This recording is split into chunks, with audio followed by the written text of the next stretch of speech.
I need your help. Let me explain. High Five God is a spiritual connection between man and God. It can't be logically explained or manufactured, only felt and witnessed. High Five God happens when we adopt a servant's heart, which honors God. You've probably heard the phrase, put God first. That's the first step in a servant's heart. In God's words, He says, in all our ways acknowledge Him, and He will direct our paths. All our ways are directed by our values, our actions, our core of who we are. But a servant's heart doesn't stop there. With a servant's heart, we must serve everyone else second.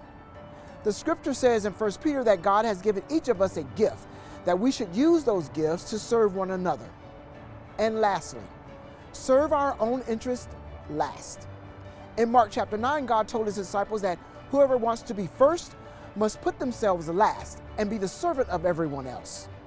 God first, everyone else second, ourselves last. A servant's heart. As believers of Christ and working through a servant's heart, our experiences are not completely our own. The events may have happened to us, but they are meant to be shared to uplift, inspire, and enrich someone else's life. That's High Five God. My High Five God moment came after a frustrating 5 years of working with a prominent company that didn't see me in the light that other companies had.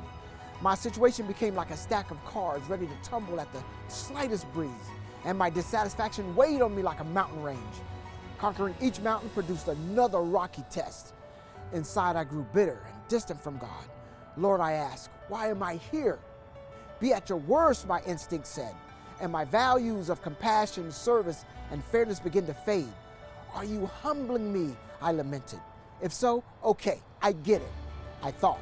But this went on for story after story, experience after experience, until someone who I work with became prominent in my life, and I was listening.